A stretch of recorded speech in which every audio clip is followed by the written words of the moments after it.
trend, and I'm very suspicious of a movement that gets glommed onto in great stridency and rage and without nuance. And even when people try to discuss it in a nuanced way, the nuance itself is attacked. Do you think it's the MeToo movement has gotten too big? That it's gotten to be, in some ways, there are too many shades of gray and Well, I think it's too black and white. I think Sean was maybe alluding to is this sort of, this bubble of actors or people who are in magazines that have garnered a lot of attention from this. And of course it's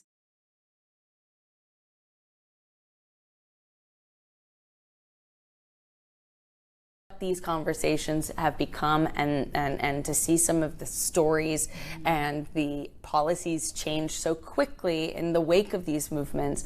And when I compare it to what I experienced 2 years ago, it is thrilling and inspiring. Now it's our job, I think, as women, to make sure it lasts. she's running for president next year, guys.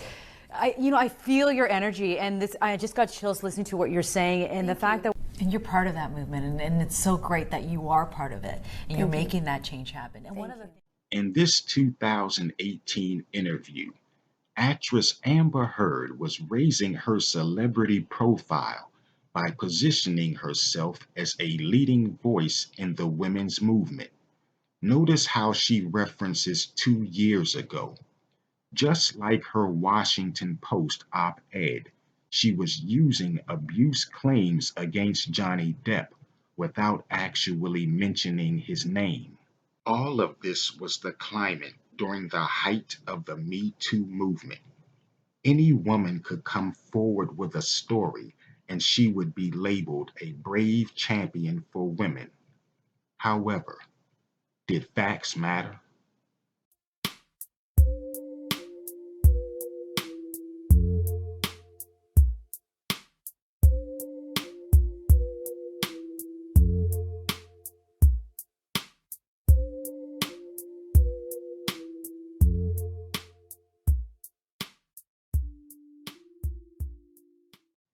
Me Too was a movement that tried to change our society and redefine our laws. But overall, were these actually changes for the better?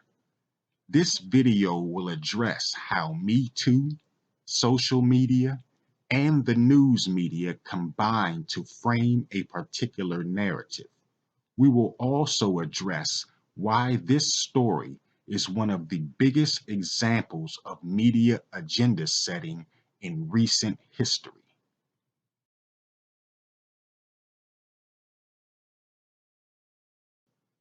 On October 15th, 2017, actress Alyssa Milano posted the following on her Twitter account. If you have been harassed or sexually assaulted, reply to this tweet. Within 24 hours, more than 50,000 tweets responded to Milano's post. The media took notice, and the mainstream media's promotion of the Me Too movement began. Oprah Winfrey also took notice, because soon after, she gave a speech in which she spoke about the issue of sexual assault. The media responded by praising Winfrey and declaring that based on her speech and displaying such leadership, she might run for president.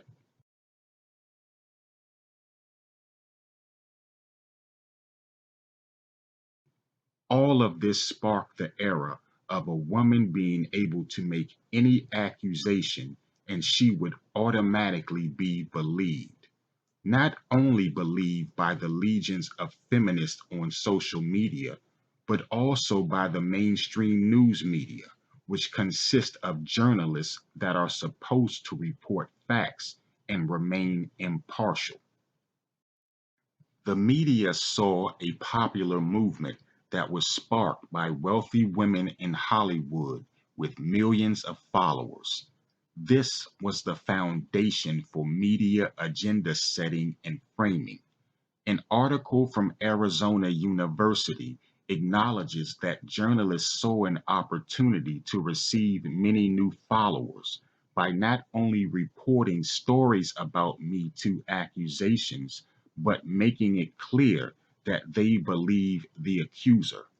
Some journalists began to win awards by proclaiming themselves as advocates for the movement.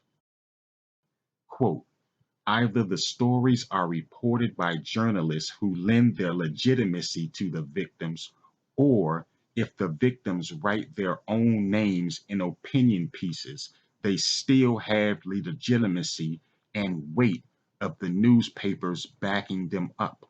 The same thing goes for TV or radio shows. Unquote.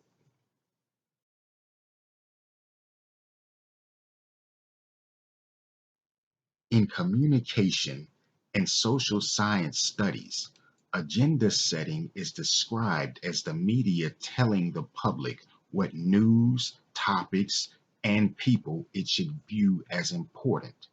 The second level of agenda setting is referred to as framing.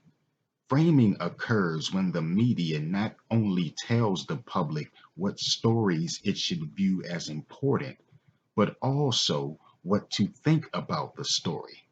For instance, this is the case with celebrities. They won't just report the story will be framed by telling the public which celebrities they should like and view as popular and who they should dislike and view as canceled. For example, a very public dispute between actor Johnny Depp and actress Amber Heard took place during the height of the Me Too movement. During their divorce, Heard claimed Depp had been physically abusive towards her during their marriage. Because this took place in the midst of heavy Me Too promotion, let's examine how the media covered this story. After Amber Heard accused Depp, she became a media darling. She was backed by the Washington Post, in which she wrote an article about being a victim at the hands of Depp's alleged abuse. Around the same time, it was announced that she was honored as an ACLU ambassador for women's rights. On the other hand, how was Depp affected? After Heard accused him, there was a series of negative stories in which the media constantly told the public they should no longer like him and should consider him canceled. How the world's biggest star fell from grace. From teen pinup to Amber Heard's monster, Johnny Depp's spectacular fall from grace. He's radioactive, Depp's self-made implosion. From Hollywood hero to box office zero. Hollywood blackballed Depp. He was removed from the Fantastic Beast movie franchise. He was removed from the Pirates of the Caribbean movie franchise. However, over time, facts began to emerge. This includes an audio recording of Heard admitting that she was the one who could not control her temper. She was the one who would hit Depp. I'm not gonna be in a physical fucking altercation with you. Then don't. You fucking hit me last night. You fucking... You can't run away every fight. You can't. It's easy. It's not brave. It's not strong. I don't want to, because I don't want to fucking fight. You run away every single fight. I'm sorry that I didn't You hit punched you me. across the face in a proper slap, but I was hitting you. It was not punching you. Babe, you're not punched. Don't tell me what it feels like to be punched. You know, you've been in a lot of fights, been around a long time. I know. Yeah, No, when you fucking have a closed You didn't fist. get punched. You got hit. I'm sorry I hit you like this, but I did not punch you. I did not fucking deck you. I fucking was hitting you. You can't I don't know deck what me. the motion of my actual hand was, but your fine. I did not hurt you. I did not punch you. I was hitting. Oh, That's the difference you between poor me and girl. you. You're a fucking baby. Because you start You physical are fights? such a baby. Because Grow you- the fuck up, Because you start Johnny. physical fights? I did start a physical fight. Yeah, you did, so I had to get the Because- fuck out of there. Yes, you did. So you did the right thing, the big thing. You know what? You are admirable. No, I can change certain things that are hurting you. Despite Heard's on-tape admissions, no mainstream media outlet reported this evidence because Depp, being the victim and Heard, being the abuser, did not fit the Me Too agenda.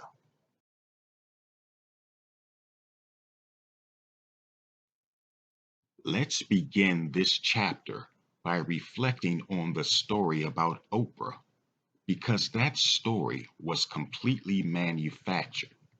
First, Oprah never said she had any plans of running for president. Secondly, I don't know of anyone who believed she was really going to try to run. So what was the purpose of this story? And why was it pushed so heavily?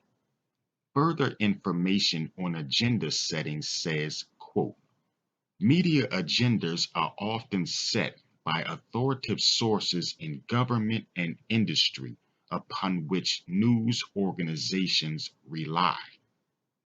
This definition accurately describes what took place. Hollywood took over the Me Too movement. The media relies on the Hollywood industry, so the agenda was set.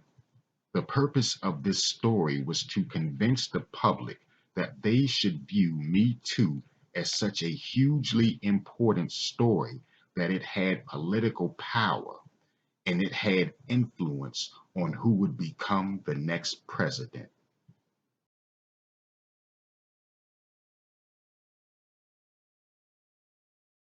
In 2017, Senator Al Franken faced accusations.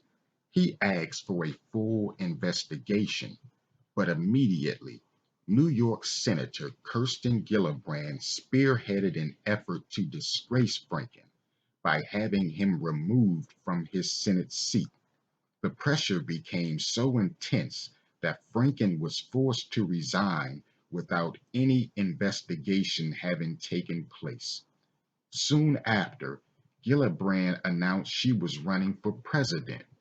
The foundation of her campaign was based on Me Too and doing a victory lap for having forced Franken to resign without any due process. However, her presidential bid did not get very far as her campaign failed to raise money. Additionally, the politicians that helped Gillibrand in forcing Franken to resign later admitted they regretted doing so. In November of 2017, during the height of the Me Too movement, a conservative talk radio host named Leanne Tweeden accused Minnesota Senator Al Franken of forcing an unwanted kiss on her a decade earlier. In the days that followed, 7 additional women came forward with allegations of inappropriate behavior. 36 Democratic senators demanded Franken's resignation from the Senate, and by January, he was gone. A new piece by The New Yorker's Jane Mayer asks the question, did the punishment fit the crime? To dig deeper, I'm joined by longtime Congress watcher Norman Ornstein of the American Enterprise Institute. He's from the Democratic standpoint. Do you understand why Senator Gillibrand and why so many others called for Senator Franken to resign? The way in which it happened and the move to force him out without allowing any due process and basically saying, doesn't matter what the nature of the offenses is, you're out of here, with all the public humiliation that came with it, was still pretty stunning. And one of the key points in this article is 7 senators, including women and men, who said you should resign, now saying, oh my God, we made terrible mistakes. We should have let due process go forward. And I've been around the Senate for 50 years. I have never found a situation where 7 senators admit to a major mistake. It's hard to find one. Gillibrand later claimed that Franken was not forced to resign. He chose to do so.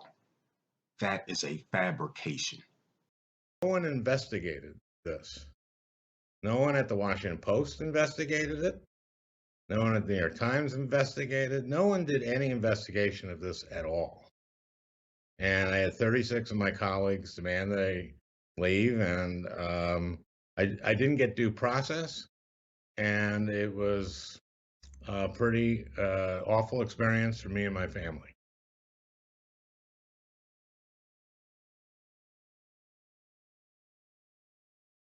In 2018, Brett Kavanaugh was nominated to the U.S. Supreme Court. Opposition to his nomination centered around allegations. So not only was the face of MeToo invited to his confirmation hearings, Milano was seated in camera view directly behind Kavanaugh. Did you notice the woman sitting a couple of rows behind Brett Kavanaugh? Look familiar? Yep, it's actress Alyssa Milano. Her seat placement put her directly in the line of television cameras. Check out the reaction she had during this particularly contentious back and forth. You're asking about, blackout. I don't know, have you? Now watch what happens when she starts recording video. Capitol Police tell her to stop. Taking video is a big no-no unless you're a member of the press. This is the video she took before being shut down by authorities. I caught up with Alyssa Milano Friday at a rally in Washington. I'm angry. Let me start by saying I worry that Me Too is now being used as a political tool to, in some cases, intimidate men and to batter them. You would probably expect a political weapon to be used against the opposing party. But the following is another example of how a Me Too story was taken and weaponized against a member of the same political party.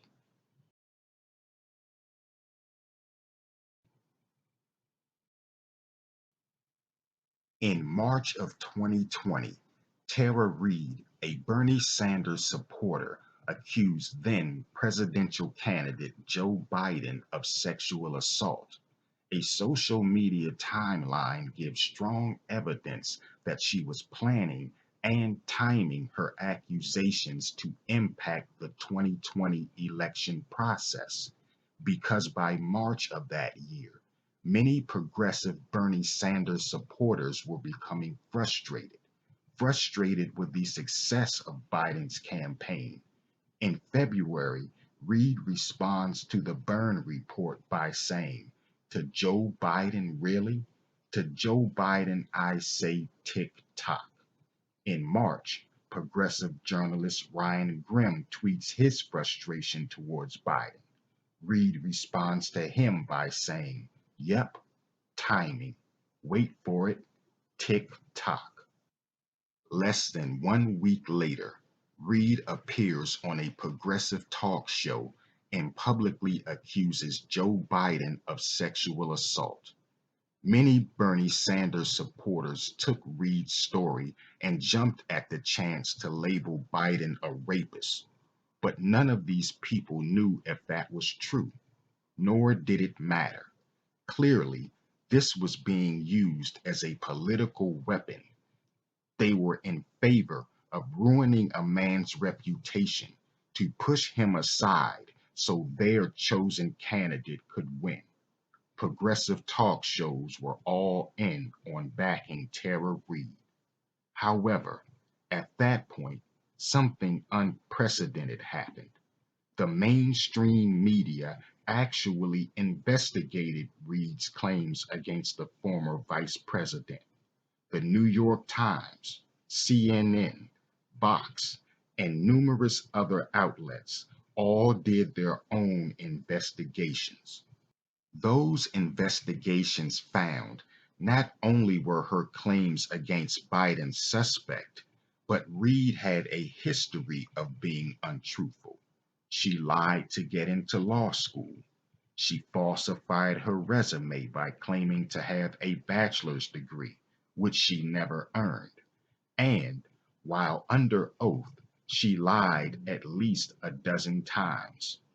Reid lacked credibility on different levels. For example, in one social media post, she would express her love and fascination with Russian President Vladimir Putin. In other Twitter posts, she would use Time's Up and Me Too hashtags to promote herself as a victim, despite the fact that she had such a history of being dishonest that she was dropped by her own lawyer.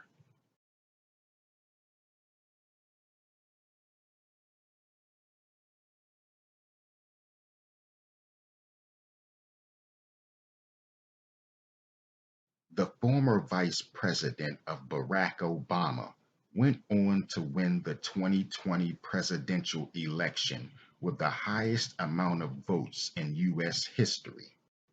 As for Tara Reid, had she accused someone else, it is likely that she would have gotten away with ruining a man's reputation. This time it was different because the media cared about Joe Biden. So journalists cared enough to do their jobs. And this one time, they actually investigated a Me Too story instead of just believing it. Reid was suspect on different levels.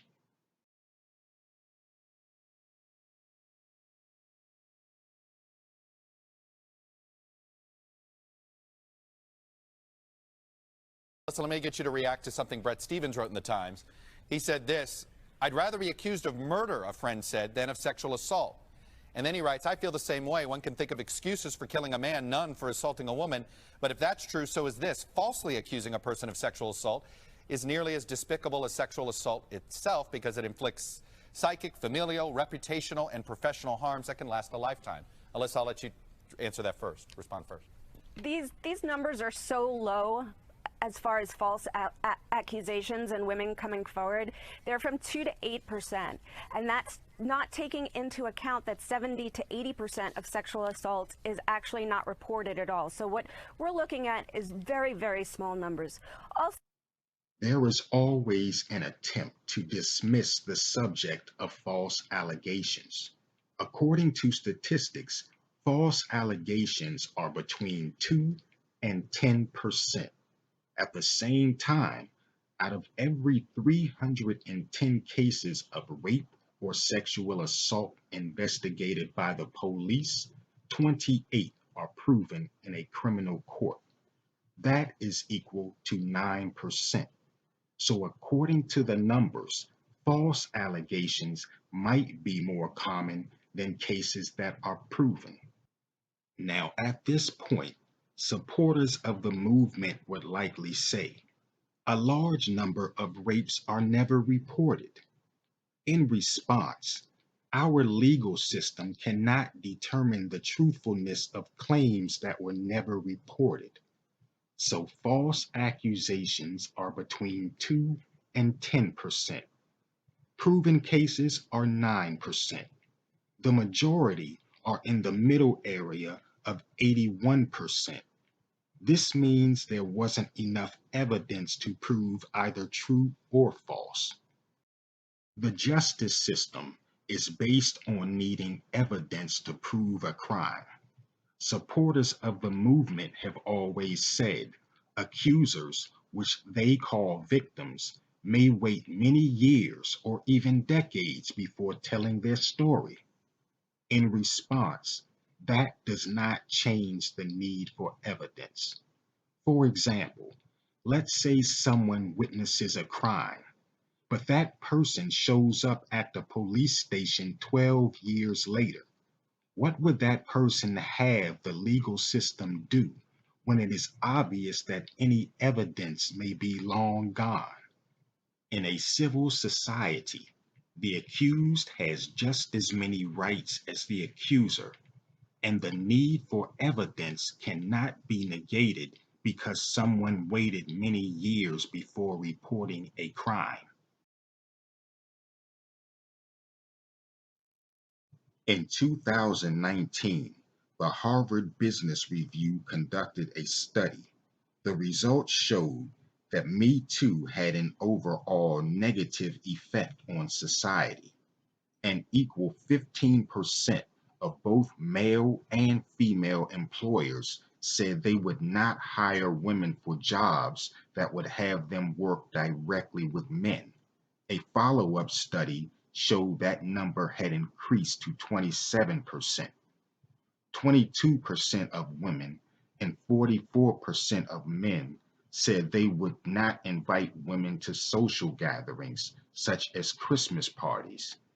41% of female employers and 57% of male employers said men would refuse to have one-on-one meetings with women.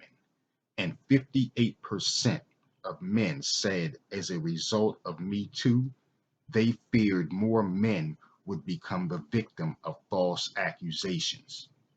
Rachel Sturm is a professor at Wright State University.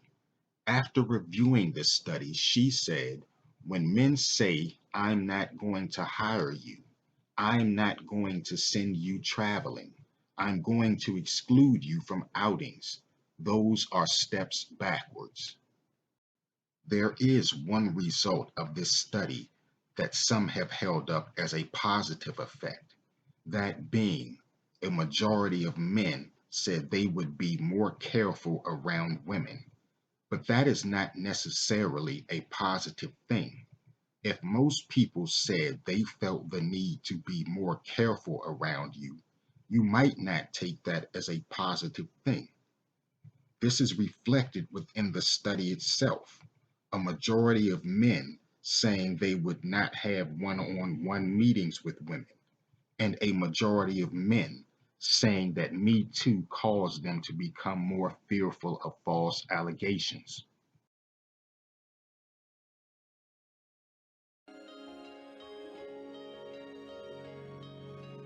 Folks, time's up.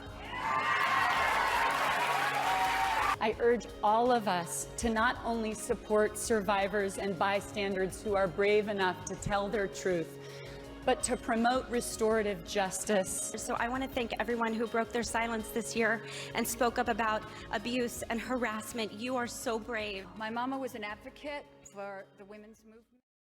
Me Too and its talking points became the biggest story of the year because it was taken over by women in Hollywood.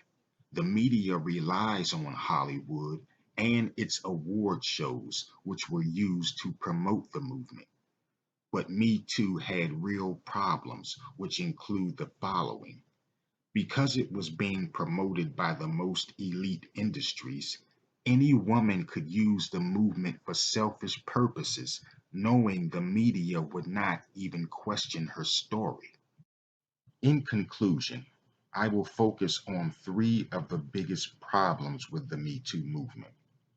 One, it is based on a lawless rush to judgment.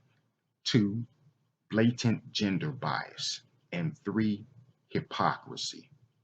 For example, New York Governor Andrew Cuomo faced accusations which he denied. He received a lot of public support, including support from his daughter Michaela. But while Michaela was attending Brown University, she wrote a pro-Me Too article. She wrote, quote, "The goal of those who investigate the wrongdoing is not to decipher the truth or dole out consequences, but rather to silence the victim, consequently enabling the predator," unquote. Her article was basically an argument against due process. However, after her father was accused, Michaela changed her tune, because on her Twitter account, she posted an anti-Me Too article and implored everyone to investigate the motives of her father's accusers. This is the hypocrisy. The Me Too rush to judgment mentality only exists when there is room to disregard the rights of the accused, but when their father, brother, friend, or favorite celebrity is accused, then suddenly they remember due process. Then they will cherish the right to be presumed innocent, the same rights they were willing to deny others. This is what Alyssa Milano wrote on her Twitter account when she was still promoting Me Too. You can't pretend to be a party of the American people and not support a woman who comes forward with her Me Too story. Contrast this with what she said after her friend was accused. And I spoke to Time's Up, and I just don't feel comfortable throwing away a decent man that I've known for 15 years. Yep. In this time of complete chaos without there being a thorough investigation. I don't want this to, I sent the Me Too tweet over 2 years ago. I never thought that it would be something that was going to destroy innocent men, right? Realizing that we're destroying lives if we publicly don't go through the right steps in order to find out if an accusation is credible or not. So the former actress responsible for Hollywood taking over the movement admits Me Too became a weapon being used to, quote, destroy lives. It was so convenient for her to just remove Me Too from her social media account. But the chaos and the ruining of lives remained. Rose McGowan is another former actress. During the height of the movement, blatant gender bias became its focus and its main slogan. But when you make a vow to believe every woman's story, you water down the seriousness of the conversation, thus making it harder for real victims to be believed.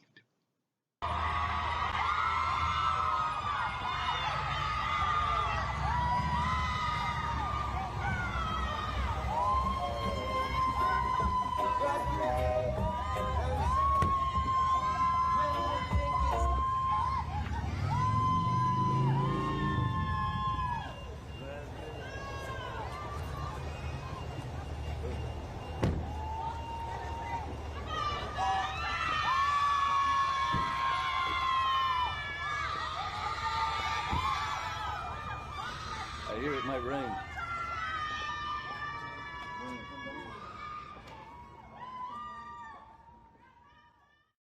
I was ready to post this video 3 months before the Johnny Depp defamation trial began. But because I had been following that situation since 2019, I decided to wait and include the final outcome. After 6 weeks of testimony, the jury sided with Depp.